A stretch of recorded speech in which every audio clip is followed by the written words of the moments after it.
primeira parte do Halftime com um craque com Luís Aguilar, vimos o lado da opinião do jornalista da SIC. Agora continuamos a ver a sua experiência no lado mais geral e globalizado do futebol, em que o jornalista dá detalhes sobre o mercado geral de transferências e conselhos para a nova geração. Volto à conversa com o Luís Aguilar. Luís, está a ser uma conversa muito boa e continuamos a falar um pouco sobre, infelizmente, o lado que as pessoas têm posto do futebol, o lado negativo, mas o futebol é um desporto limpo, é um desporto de espetáculo. O futebol é realmente um desporto puro a quando da sua essência. Lançou outro livro, já falamos de alguns deles noutro livro, em 2014, numa parceria com a FIFA, falou sobre a FIFA e retrata precisamente a corrupção no futebol. Que medidas vê que poderiam ser implementadas pela FIFA no sentido de voltar à agência do futebol que todos gostamos, a diversão? Futebol é isso.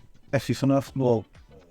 A FIFA são os políticos a tomar conta do negócio do futebol. O futebol continua a ser isso e nunca deixará de ser isso.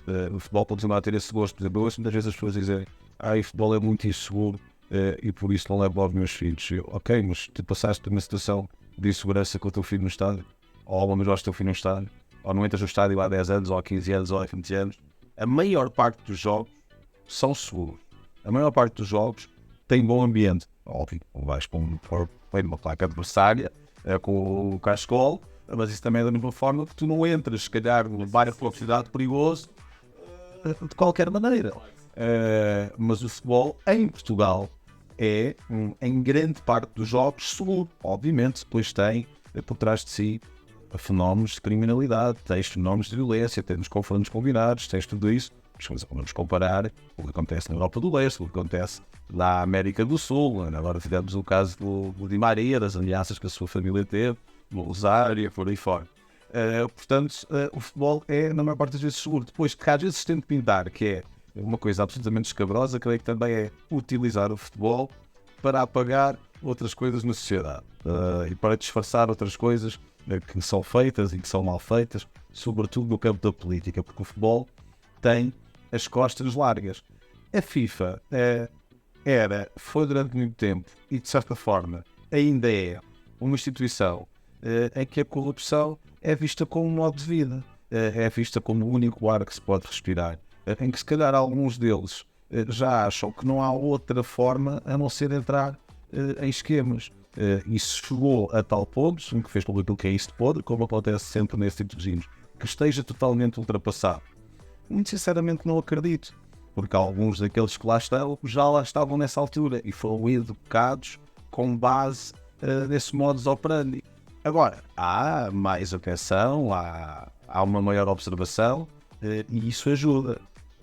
Mas ninguém pode ficar absolutamente escandalizado se de hoje para amanhã tiveres mais um caso de corrupção a envolver determinado dirigente da FIFA ou determinado dirigente da UEFA, e não é que não existe lá gente com muita qualidade, com muita honestidade e que querem fazer um bom trabalho. Mas isso não é o futebol, isso é o negócio do futebol. E convém muitas das vezes fazer essa separação. O gosto que tu tens por fazer um podcast teu, por chegares a casa, ligares a televisão, veres um jogo, por ires a um estádio ou a um campo até de equipas mais pequenas, isso a FIFA nunca te vai roubar isso, a UEFA nunca te vai roubar isso, nenhum agente meio estranho te vai retirar isso. Isso é algo que é à prova de bala. Podem às vezes utilizar isso para depois fazerem os seus negócios, ou seja, utilizar a tua paixão para depois poderem fazer outras coisas. Acho que o adepto deve ser vigilante, deve ser responsável. Se tens algo que gostas, isto é como tens uma planta, tens que regá-la todos os dias. Se tu não a regares, ela morre. E o adepto, se for vigilante e se for atento ao futebol, se for exigente, a começar pelo seu clube, poderá andar para algum lado. Na maior parte das vezes nós temos que assim. Na maior parte das vezes temos que a relação com o clube é aquela ideia: os nossos são os santos, os outros são os pecadores. E isso também depois não ajuda muito a que haja, da parte das pessoas que estão no futebol, que mandam o negócio do futebol, essa ideia de que estão realmente a servir e que não se devem servir do jogo. Claro. É que depois, falando já um pouco da questão, por exemplo, do ambiente do estádio, a pirotecnia, por exemplo, foi algo que foi tirado há pouco tempo. Há muita essa luta por vezes entre os órgãos da comunicação, opiniões de adeptos por exemplo, como é que podemos chegar aqui a um meio termo? Porque também há pirotecnia que é usada em excesso, não é? Depois acaba por prejudicar a segurança. Não chegamos. É proibida, é proibida. Eu também às vezes não apetece andar com o cinto de segurança quando estou a acontecer. Mas é obrigatório. E com a pirotecnia é a mesma coisa. Não pode haver aqui um meio termo. A partir do momento em que é proibida, ninguém pode entrar com ela. Foi-se, por exemplo, no caso de referir, à volta disso tem situações pesadas a nível europeu. Isto faz parte da evolução. Eu também sou de tempo que estava no restaurante e estava toda a gente a fumar. E hoje, eu sou fumador e agradeço muito estar num restaurante e não estar toda a gente a fumar. Portanto, não há aqui uma lei para mim, uma lei para ti. Há coisas que não são para discussão. Se por acaso houver a necessidade de fazer um espetáculo pirotécnico dentro do estádio, isso deve ser feito e deve ser assegurado no clube. Uma vez que não é permitido aos adeptos, também acho bem que o clube não o faça. Há muitas outras formas de embelezar o estádio. Se eu gosto dessas imagens antigas, daqueles ambientes de estádios absolutamente fantásticos, com tochas, claro que sim. E lembro de ser miúdo e ir aos estádios e sentir isso. Agora, como tu disseste muito bem, alguns abusam. E infelizmente por uns acabam por pagar todos. Também não me parece que as tochas ou a ausência de tochas sejam o maior problema que o futebol tem. Então vai influenciar o jogo em si. Exatamente. Pode influenciar negativamente, como nós vimos que outros acabaram usar isso e atirar e usar como uma arma. Claro. Isso é inadmissível, claro. Claramente. Em relação também ao nível de transferências, os mídias hoje têm um empurrão muito significativo em algumas transferências. Até que ponto é que os mídias podem efetivamente ter tanto impacto em transferências que movem milhões? Por exemplo, motivar um clube a gastar uma verba muito considerável num jogador. Que impacto é que os mídias podem ter nisso? E por ser sincero com o olho, eu acho que se houver um diretor desportivo que vai gastar muitos milhões nesse clube porque ouviu uma boca num jornal ou no programa de televisão, tem de ser demitido no próprio dia. Tens de ser mais responsável pelo dinheiro que tens nas mãos. Eles hoje têm acesso aos jogadores, a informações que nós muitas não temos. Hoje, quando contratas um jogador, não é só por aquilo, ou não deveria ser só por aquilo que são as suas características, também queres ver que tipo de pessoa está ali, porque estás a investir muito dinheiro, e não me parece que sejam influenciados, sobretudo a este nível, ao nível dos milhões, o nível que falas, por aquilo que qualquer um de nós possa dizer.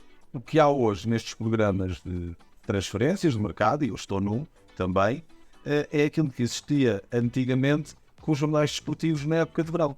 É que as pessoas iam para a praia para ver as transferências ou os possíveis jogadores que assistiam para lá. Era natural, com a evolução das próprias televisões, com os vários canais, esse modelo depois acabasse por chegar a programas de televisão.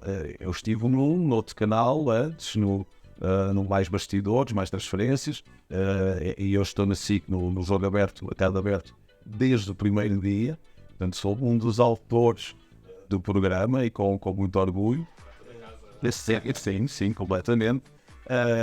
E fui convidado na altura para isso e para desenvolver um programa, para desenvolver essa ideia dos AIs.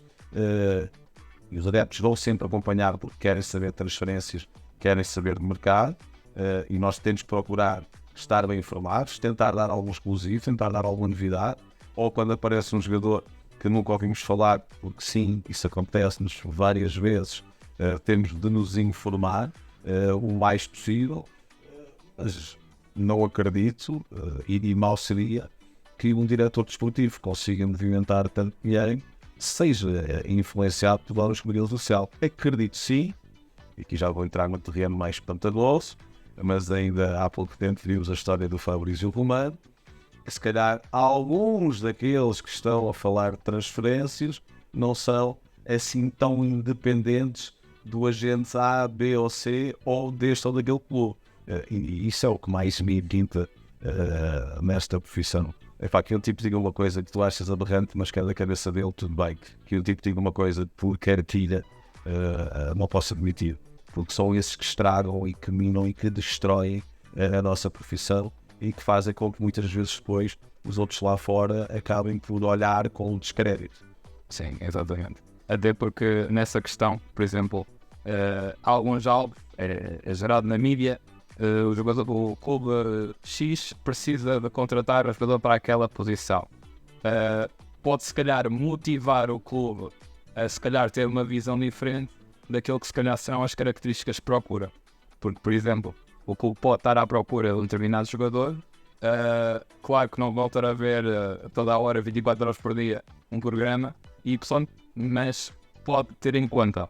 Talvez era mais isso o lado que eu estava. Eu acho que às vezes isso tem a ver com os agentes e com o papel dos agentes, de alguns agentes, são cá agentes que são, há muitos agentes, a maior parte, são altamente competentes e são muito sérios, é um trabalho como outro qualquer e da mesma forma que os jogadores têm agentes para voltar para os seus direitos, para dar até por exemplo a nível de valor, por exemplo, quanto mais se fala talvez o valor possa aumentar ou diminuir. Eu acho que muitas das vezes tem a ver com a promoção dos jogadores junto à opinião pública. Mas quem contrata sabe o que é que está a contratar ou o que não quer contratar. Tu às vezes queres é fazer uma limpeza de imagem ou criar uma nova imagem. De resto, nós já vimos isto com um famoso treinador no futebol português e com um famoso ex-presidente do futebol português. Falo de Jorge Jesus e do Luís Filipe Vieira. Quando Jorge Jesus se verifica daquela forma, houve depois, mais tarde, uma tentativa clara de Luís Filipe Vieira limpar um pouco a imagem dos Jorge Jesus dos benfiquistas para que o voltassem a aceitar. E de certa forma, até conseguiu fazê-lo. Depois os resultados é que não colaboraram. Agora, acho muitas vezes para a percepção do público e os agentes podem só que os comentadores ou os jornalistas possam ser utilizados, os que se deixam utilizar nesse sentido. Não acredito que alguém que esteja na posição de contratar seja influenciado por aquilo que é dito na comunicação social. Isso não deveria ser. Já havia coisas escabrosas de clubes que utilizam o Championship Manager para fazer contratações ou para fazer scouting. Brincadeira, não é? Porque de repente tu estás no mundo real. De repente tu estás a contratar o scouting puro é mesmo estar ali a ver os jogadores jogar. Tu estás a ver e já agora contratar o jogador por uma ideia. Não faltam casos de clubes. Essa tem sido, por exemplo, uma crítica muito feita ao Benfica desta segunda época em Schmidt. Contratou bons jogadores, mas cada um das precisava para a saída de jogo. Este aqui é o problema. Portanto, tudo isso entra na equação. Nós acabamos por fazer um magazine diário, uma atualização diária daquilo que é o mercado e que interessa às pessoas. A mim também, enquanto público, enquanto adepto, quando estou fora, também me interessava saber isso. Quando não fazia isso. Pois as ramificações do negócio são isso mesmo, são um negócio e nem sempre tem os caminhos mais limpos e mais bonitos. Exatamente, mas queremos, quer não, o que vemos todos os dias que é a televisão, depois até acaba por ter uma influência em nós próprios. E por isso mesmo é bom também proteger esta profissão, que é importante, porque todas as pessoas falam do que qualquer pessoa pensa na televisão, não é? Acaba por ser algo influenciador, que queremos, quer não, para a sociedade. É uma pergunta esta que eu costumo colocar em todas as entrevistas. É uma pergunta final que eu acho importante para as experiências de outros nos encorajarem e nos motivarem e fortalecerem a nível do nosso crescimento pessoal. Que conselhos é que dá, com a sua experiência, a esta nova geração de jornalistas, comentadores, para que possam continuar a beneficiar este esporte ao bonito que é o futebol? O melhor conselho que eu posso dar está aqui à minha frente. És tu. É fazer conteúdo, é trabalhar, é tentar fazer algo diferente, criativo, dentro daquilo que gostam, dentro da paixão que têm. E é insistir nisso e trabalhar nisso enquanto gostam, enquanto se tem prazer. E nunca ir ao contrário disso. E hoje há realmente essa possibilidade de qualquer pessoa poder produzir o seu conteúdo, colocar fora, chegar a outras pessoas, contactar. Portanto, acho que tu acabas aqui por ser o melhor conselho. Um jovem que vai à procura, foste tu que me contactaste a mim, foste tu que contactaste outros, és tu que vais à procura, vais escavar, vais fazer o teu caminho, porque ninguém irá fazê-lo por ti. E portanto tenho esse conselho. Sentados à espera que algo aconteça, nada vai acontecer. Por isso, parabéns, uma vez mais, e é esse o caminho. O caminho é, se queremos fazer, começar a fazer. E não ouvir, se calhar, muito depois os outros que tentam desencorajar-te, ou que dizem não, isto não é para ti, ou não cometas nisso. Toda a gente já fez alguma coisa, começou também por ouvir isso e só consegue fazer se ignorar isso. E o resto é o caminho. É ir aprendendo com esse caminho, como todos os dias estamos a aprender. Claro, com a experiência do dia a dia. Exatamente. Muito obrigado, Luís, por nos conceder esta entrevista, nos receber aqui. Foi um gosto muito grande conversar contigo e pode ser que um dia voltemos a conversar. Claro que sim. Muito obrigado, Tiago, pelo convite.